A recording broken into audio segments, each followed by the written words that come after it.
ก็ค่อยใส่พริกใส่ลงไปผัดคั่วจนมันเริ่มมีกลิ่นหอม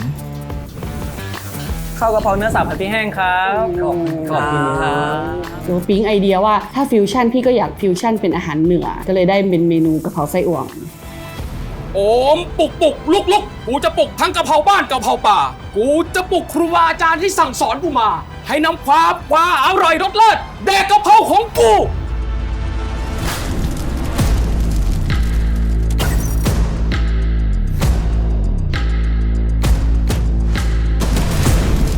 กระเพราชาเลนจ์มาถึง EP 2 กันแล้วนะครับ เรา2คนยังต้องออกเดินทางเพื่อไปชิมผัดกะเพราที่ผ่านรอบแรกจากการส่งคลิปมาออดิชั่นแต่ละครัวจะเด็ดขนาดไหนไปดูกันเลยครับ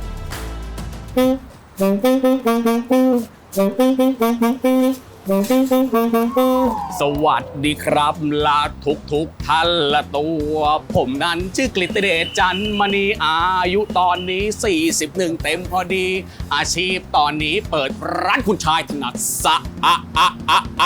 ส่วนผมสายลับและนี่คือพลสวัสดีครับพวกเรา2คนชอบกินผัดกะเพรา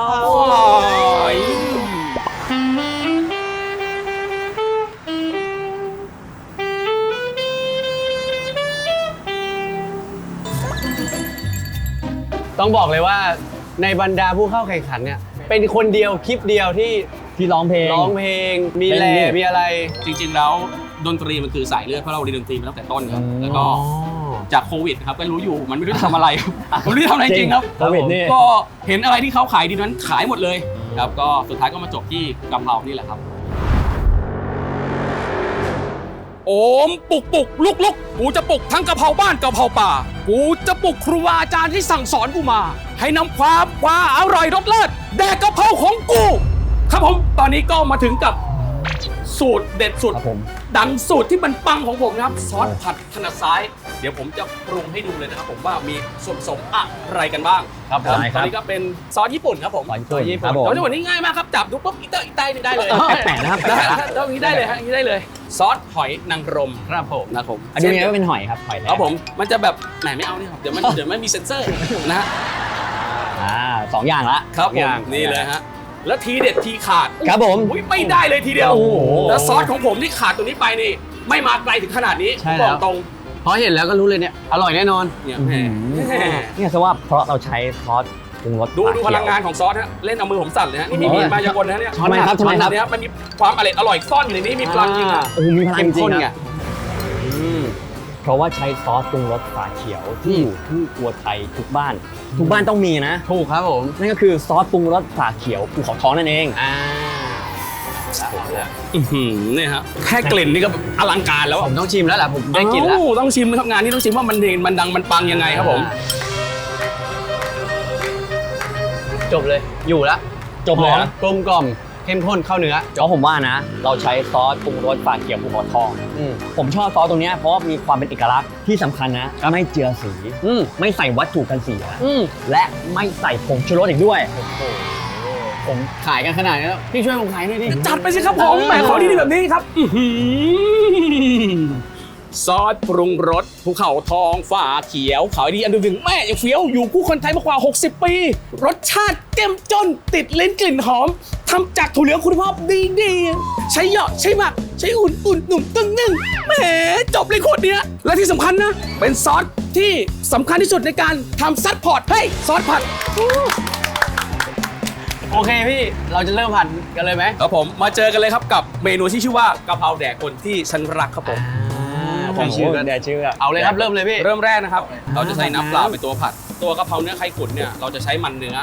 มาเจียวเพื่อให้น้ำมันออก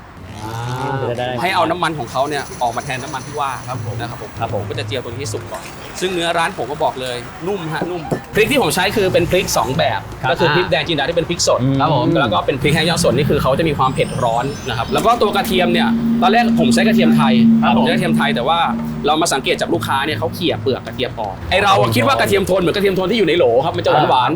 มันจะมีความเผ็ดความหอมครบเหมือนกระเทียมไทยแต่มันไม่มีเปลือกพอน้ำมันเขาเริ่มออกแล้วตรงนี้ผมเริ่มใส่ตัวเนื้อที่เป็นเนื้อแบบเบสแรกที่เอามาทำเนื้อไข่ขุ่นนะครับครับผมแล้วก็ผัดไป ชีวิตเรียบง่ายฮะ แค่ดูก็น่ากินแล้วนะ แค่กลิ่นเนื้อก็ฟินฮะที่ขาดไม่ได้ ครับผม ซอสผัดถนัดสายที่เราบรรจงปรุงกันขึ้นมา ปรุ เมื่องกี้ มาเรียบร้อย ครับผม ใส่ไป2 ช้อนครับผม 2 ช้อน มา เข้าให้ แน่นๆเลยนี่ครับเสร็จแล้ว เราก็รอให้มันงวดบางคนแบบผัดให้มันเร็วๆแต่ผมเนี่ยผัดเพื่อให้น้ำในตัวเนื้อที่เราออกแบบ ครับ มันค่อยๆซึมซึมใช้เวลานิดหนึ่งนี่เรียบร้อย ว้าว เรียบร้อยฮะ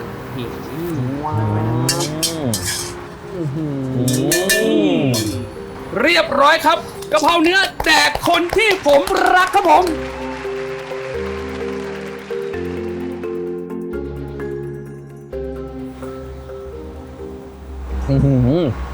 กลิ่นเนื้อคือหอ หอ ม มใบกะเพราที่ใส่2แบบทั้งกะเพราแดงแล้วก็กะเพราขาวหอมแตกต่างกันเลยครับรสชาติจัดจ้านอร่อยมากครับ แล้วว่าเนื้อแบบพี่เขาหั่นเต่ามา มันเคี้ยวง่าย ผมว่าซอสพิเศษที่พี่เขาใส่ไปอร่อยอย่างนี้ อร่อย อืม รู้แล้วว่าทำไมพี่เขาถึงกล้ามาลงแข่ง เพราะว่ามันอร่อยจริง อร่อยจริง ๆเอาจริงนะตอนนี้รู้สึกว่าหยุดกินไม่ได้ ๆ ใช่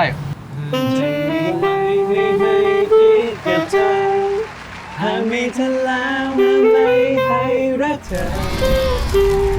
ไม่น่าไปรักแล้วไม่เห็นน่ารักแล้วแต่ใจมันเพลอชื่อไพลินติปปิงค่ะอายุ40 ปีตอนนี้เป็นพยาบาลวิชาชีพชำนาญการอยู่โรงพยาบาลชัยประการจังหวัดเชียงใหม่ค่ะตั้งแต่เด็กแล้วค่ะคือคุณแม่ก็ปลูกฝังว่าเป็นผู้หญิงต้องทำอาหาร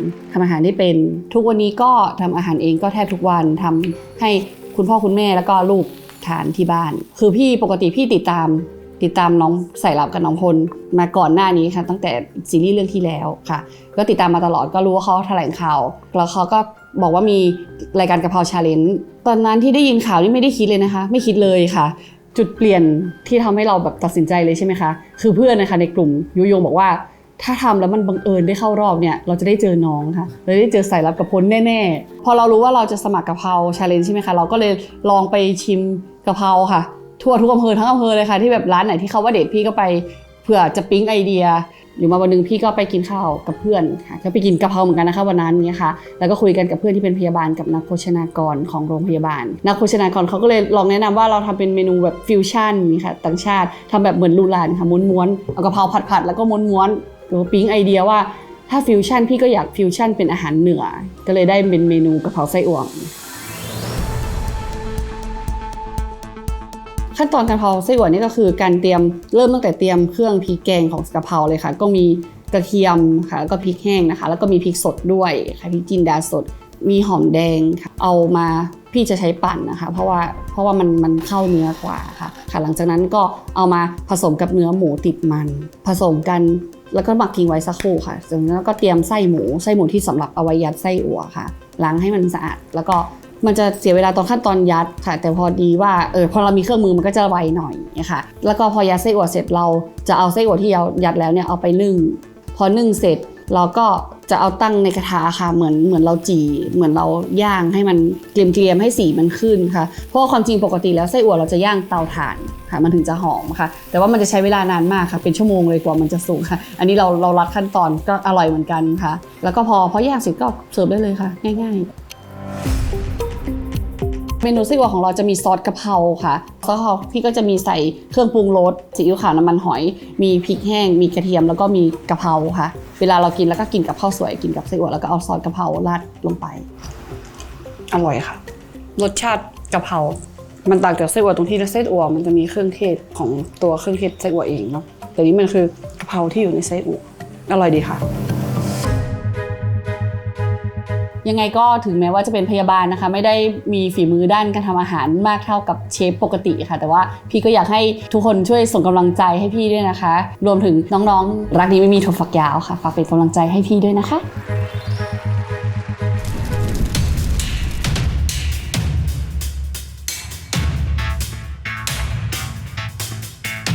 สวัสดีครับชื่อโอ๊คนะครับ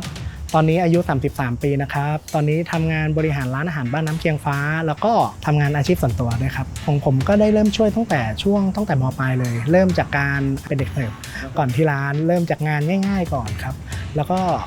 พอไปเรื่อยๆก็คุณแม่ก็เริ่มให้จับเข้าไปทำงานที่ครัวจนฝึกฝนไปเรื่อยแล้วก็ได้เริ่มขึ้นไปหน้าเตาเป็นร้านที่ปลูกฝังการรักในการทำอาหารเลยตั้งแต่เริ่มแรกเลยก็ได้มันเป็นอาจารย์คนแรกเลยครับจบเชฟจาก Imagine College ที่ Gold Coast ออสเตรเลียครับแล้วก็ทำเชฟที่ต่างประเทศมาอีกระยะเวลาปีกว่าครับเมนูผัดกะเพราที่ผมจะใช้ในการแข่งขันในรอบนี้ผมจะตั้งชื่อเมนูว่าเมนูกะเพราจักรพรรดิครับผมจะใส่มีส่วนผสมของตัวกุ้งใหญ่แล้วก็ส่วนผสมของตัวหมูสับครับผมใช้หมูสับนะครับมันส่วนผสม 20% มีกุ้งใหญ่เป็นเนื้อของตัวกุ้งแม่น้ำมีพริกกระเทียมจีนกับกระเทียมไทยปั่นผสมกันแล้วก็อีกส่วนหนึ่งที่ขาดไม่ได้ก็คือพริกเหลืองหากกะเพราที่เป็นกะเพราโบราณต้องมีส่วนผสมพริกเหลืองครับแล้วก็จะมีใบกระเพราสดแนะนำให้ใช้ใบกระเพราป่าเพราะว่ากลิ่นจะหอมกว่ากลิ่นจะแรงกว่าครับตรงส่วนของซอสเราก็จะมีการใช้หัวน้ำมันหอยเกรด D1 มีตัวของน้ำปลาแล้วก็จะมีส่วนของซอสผสมซึ่งซอสผสมเราก็จะเป็นส่วนผสมของน้ำปลาน้ำมันหอยน้ำตาลก็ค่อยใส่พริกที่เราปั่นไว้ที่เราเตรียมไว้กับตัวกระเทียมใส่ลงไปผัดคั่วจนมันเริ่มมีกลิ่นหอมพอเริ่มมีกลิ่นหอมขึ้นมาเราถึงจะเริ่มใส่ไอตัวของหมูสับส่วนมันลงไปผัดในการผัดตรงนี้เราให้ใช้ไฟกลางค่อนแรงผัดคลุกๆไปเรื่อยๆจนเริ่มแห้ง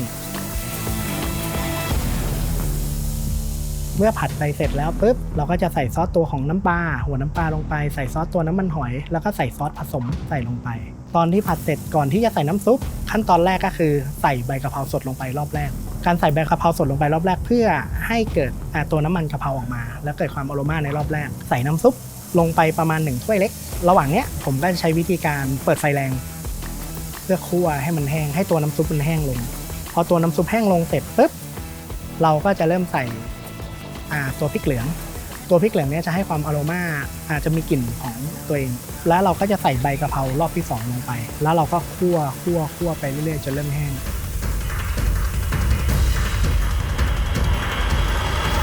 ตรงส่วนของกุ้งเนี่ยผมก็จะเอากุ้งไปคลุกกับแป้งแล้วก็เอาไปดิฟไฟพอทอดเสร็จปุ๊บเราก็จะเอาไอ้ตัวกุ้งตรงนี้มาโรยตรงข้างบนแล้วเราก็จะมีซอสกะเพราที่เราทำแยกไว้ต่างหากราดท็อปปิ้งไปอีกทีนึง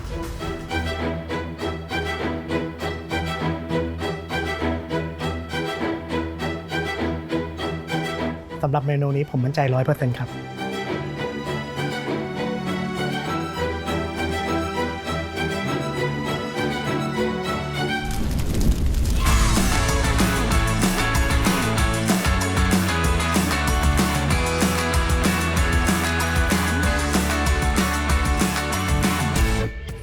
Hello, I'm Sher from Singapore. I'm 26 years old this year and I work as a banker in Singapore. I came to Bangkok because I joined the Kapau Challenge and then the staff contacted me if I was okay to join the online content. So I flew over to Bangkok to film this content and for the first time I'm cooking for Thai people to try how a Singaporean prepare Pad Kapau. For the first time when I ate Pad Kapau, I was shocked at how spicy the dish is. And for me, I can't really take spicy. So even though I couldn't stand the spiciness, I was able to enjoy the dish because it was very delicious. For the recipe, I searched it online because I've never cooked it before. And when I was going through all the different recipes, I realized that the chili they use is actually very spicy for me. So I changed the chili and used dried chili because it will lessen the spiciness and I can properly enjoy the dish. 3 tablespoons of oil. Next step is to add 3 tablespoons of minced garlic. Next is to put the dried chili. So we wait for the garlic to turn a bit brown and then we will add the minced pork. And now that the garlic is a bit golden brown, we will add the pork.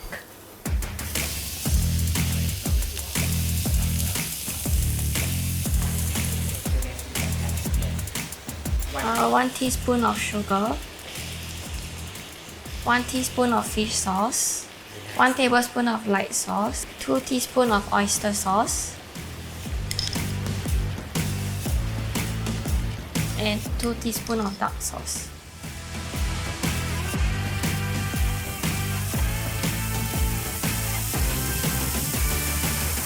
So we'll wait for the sauce to be absorbed in, and then we can add the basil. Now we can add the basil inside. Then we just stir and until the basil whittle, then we can serve the dish up.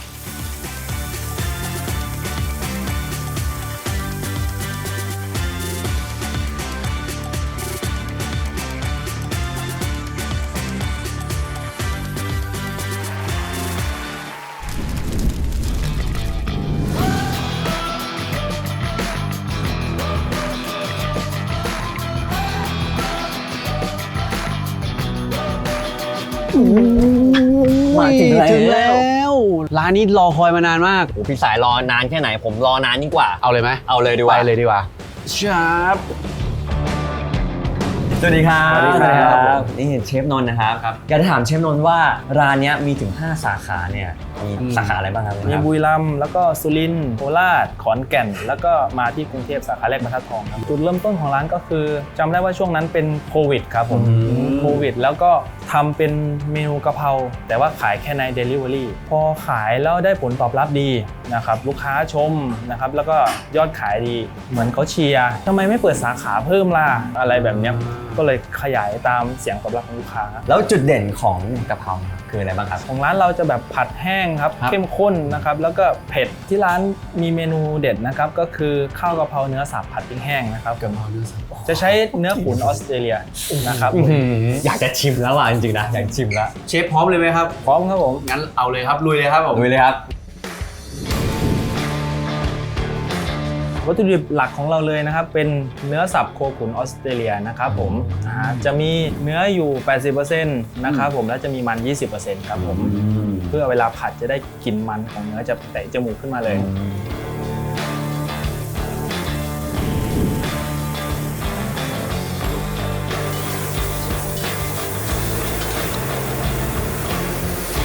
พริกที่เราใช้จะมีพริกแดงจินดานะครับแล้วก็เป็นพริกแห้งครับพริกขี้หนูสวนพริกไทยอ่อนครับผม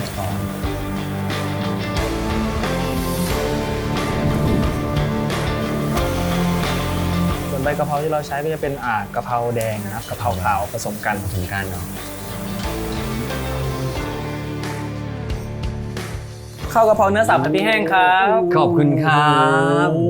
ไม่อะไรแล้วตอนเนี้ยผมขออนุญาตชิมก่อนแล้วครับผม พร้อมแล้วครับ ได้เลยครับผม let's go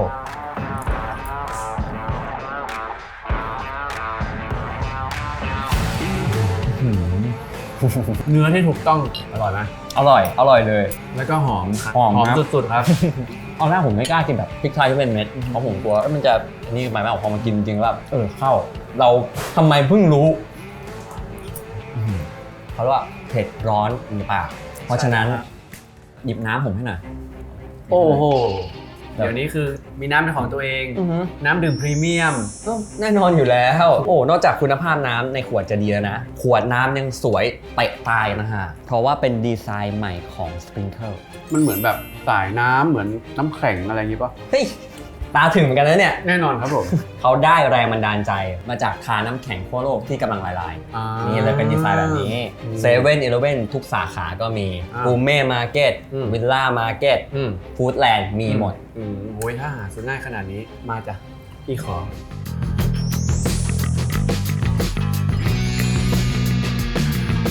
เอางี้ดีกว่าให้เชฟฝากร้านได้เลยครับผม ได้ครับร้านคุณฉุยกะเพราโบราณนะครับถนนบรรทัดทองครับตอนนี้มี 5 สาขานะครับบุรีรัมย์สุรินทร์นครราชสีมาขอนแก่นนะครับและกทมครับ โอเคครับยังไงก็เป็นกำลังใจให้นะครับสู้ๆนะครับ ผมขอบคุณครับขอบคุณครับ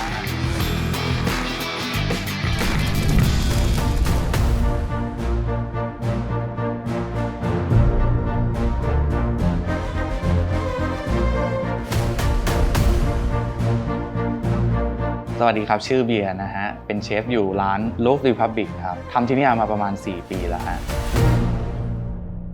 จริงๆแพชชั่นในการทำอาหารครับมีมาตั้งแต่เด็กๆเลยทางที่บ้านเนี่ยให้เริ่มทำกับข้าวตั้งแต่เด็กก็เลยรู้สึกว่ามันเป็นแพชชั่นแล้วก็เป็นตัวเองมาตั้งแต่เด็กใจรักอาหารมากๆความถนัดของเบียร์เองเนี่ยเบียร์ถนัดอาหารฟิวชั่นอาหารไทยก็ได้หรือจะเป็นอาหารยุโรปแบบเวสเทิร์นก็ได้หรือจะเป็นเบเกอรี่ก็ได้ครอบจักรวาล ตำแหน่งของเบียร์นะครับอยู่ที่นี่ก็คือจะเป็น Head Chef ครับระหว่างร้านเปิดนะครับตำแหน่งเชฟเองนะครับจะเป็นการคุมการผลิตของเด็กๆหลังบ้านครับแล้วก็อีกพาร์ทหนึ่งคือตัวเบียร์เองเป็นเชฟใหญ่เบียร์ต้องมาคุยกับลูกค้าซึ่งการมาคุยกับลูกค้าเนี่ยหลังจากเรากินข้าวเสร็จทานข้าวเสร็จเราก็ต้องแบบพบปะพูดคุยดังนั้นกินปากเป็นเรื่องสำคัญเบียร์ก็ต้องแปรงฟันแล้วว่าดูแลสุขภาพช่องปากให้มันดีฮะเวลาคุยกับลูกค้าจะได้ไม่มีกลิ่นปาก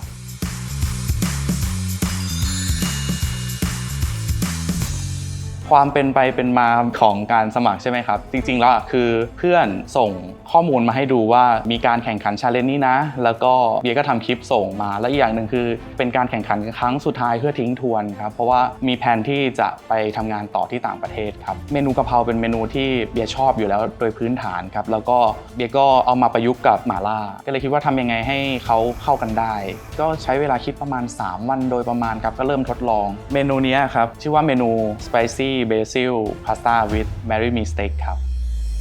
องค์ประกอบของจานนี้นะครับหลักๆก็คือเป็นอาหารฟิวชั่นจะเอาทางอิตาเลียนก็คือเส้นพาสต้าเข้ามานะครับแล้วก็ส่วนความเป็นไทยเบียร์ใช้ตัวซอสผัดกะเพรานะครับแล้วก็เพิ่มลูกผักชีเม็ดยี่หร่าครับเข้ามาเพื่อความหอมจะเอาฟิวชั่นจีนดึงเข้ามาก็คือเม็ดฮวงเจียวคือเม็ดมาล่านั่นเองพอผัดเข้ากันแล้วก็ทานคู่กันกับสเต็กที่เป็นทางฝั่งยุโรปนะครับก็จะมีความเข้ากันเป็นอย่างดีฮะ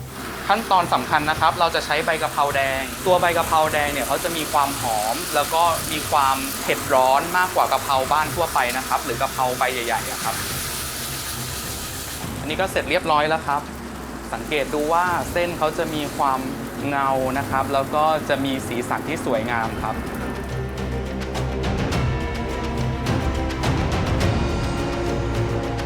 ก็ฝากร้านนะครับร้าน Look Republic นะครับยังไงก็ฝากเชียร์เบียร์ด้วยนะครับการแข่งขันครั้งนี้เป็นการแข่งขันที่เบียร์จะทำเต็มที่ที่สุดครับขอบคุณครับ